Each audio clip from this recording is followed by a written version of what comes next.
ઉત્તરાયણના તહેવારમાં કડી પંથકમાં તસ્કરોનો ત્રાટક્યા। નાની કડી વિસ્તારમાં આવેલ અવધ સોસાયટીને 20 દિવસમાં બીજી વખત તસ્કરોએ નિશાન બનાવી સદનસીબે લોકો જાગતા હોવાથી તસ્કરો ઊભી પૂંછડીએ ભાગ્યા। કડી પંથકમાં તસ્કરોનો તરખાટ હજુ પણ વધતો હોય તેવું જોવા મળી રહ્યું છે। કડી શહેર તેમજ તાલુકાના ગ્રામ્ય વિસ્તારોમાં વારંવાર તસ્કરીની ઘટનાઓમાં વધારો થતો જોવા મળતા લોકોમાં ભય પસરી ગયો હતો। જ્યારે નાની કડી વિસ્તારમાં આવેલ અવધ સોસાયટીમાં મકર સંક્રાંતિની રાત્રિએ 5 જેટલા તસ્કરો ત્રાટક્યા હતા, પરંતુ રહીશો જાગતા હોવાથી તસ્કરો ઊભી પૂંછડીએ ભાગ્યા હતા। સમગ્ર ઘટના સીસીટીવીમાં કેદ થવા પામી હતી। જ્યારે અવધ સોસાયટીની બાજુમાં આવેલ ઉમાધામ સોસાયટીમાં પણ તસ્કરોએ એક મકાનનું લોક તોડી મકાનની અંદર રહેલ સોના ચાંદીના દાગીના લઈ ફરાર થઈ જતા રહીશોમાં ફફડાટ મચી જવા પામ્યો હતો। કડી શહેરમાં વારંવાર તસ્કરો ત્રાટકવાની ઘટનાઓમાં વધારો થઈ રહ્યો છે। જ્યારે નાની કડી રોડ પર આવેલ પેટ્રોલ પંપની પાછળના વિસ્તારમાં આવેલ હવે તો સોસાયટીમાં ગત રાત્રિએ 5 જેટલા તસ્કરો ત્રાટક્યા હતા, જ્યાં તસ્કરો સીસીટીવીમાં કેદ થવા પામ્યા હતા।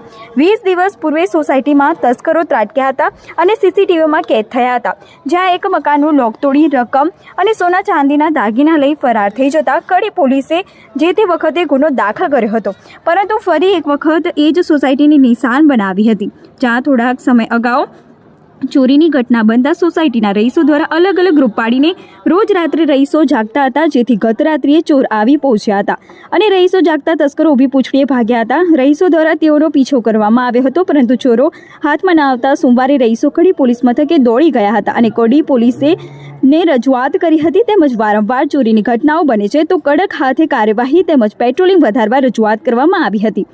કડી નાની કડી વિસ્તારમાં આવેલો હોય તો સોસાયટીની બાજુમાં આવેલ ઉમાધામ સોસાયટીમાં તસ્કરો આવી પહોંચ્યા હતા। ઉમિયાધામ સોસાયટીમાં 42 નંબરમાં રહેતા રહીશ મકર સંક્રાંતિના તહેવારના લીધે બહારગામ ગયા હતા અને તસ્કરોએ તેમના મકાનમાં લોક તોડીને મકાનમાં રહેલ રોકડ રકમ તેમજ સોના ચાંદીના દાગીના લઈ ફરાર થઈ ગયા હતા।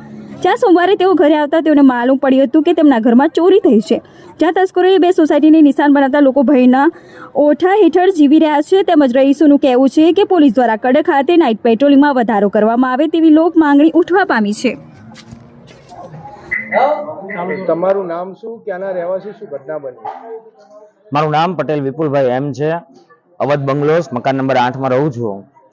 કાલ 14/1/2024 ના રોજ રાત્રે 3:15 વાગે તસ્કરોએ અમારા અવધ સોસાયટીની અંદર આગમન કરેલું હતું અને 5 જણા ઈસમો અમારે ત્યાં ચોરી કરવાના બહાને આવ્યા હતા, પણ અમારી એક જાગવાની સતર્કતાના કારણે છેલ્લા 1 મહિનેથી અમારા રહીશો 5-5 દિવસના 5-5 જણાના વારા ગોઠવેલા છે।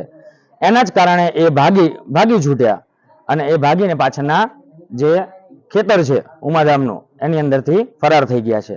તો પોલીસને નમ્ર વિનંતી છે કે આ અવધ બંગલોસ તેમજ ઉમાધામની અંદર પણ આવી સતર્કતા રાખે અને પોતાનું પેટ્રોલિંગ વધારે। પહેલા તમારું નામ શું, ક્યાંના રહેવાસી, શું? પ્રજાપતિ વિજયભાઈ રામભાઈ, ગામ ખાવડ। અત્યારે હાલ હું ઉમિયાધામ સોસાયટીમાં મકાન નંબર 40 માં રહું છું। કડી તાલુકાના નાની કડી વિસ્તારમાં આવેલ ઉમિયાધામ સોસાયટીમાં ગઈકાલે રાત્રે ચોરીનો બનાવ બનેલો છે।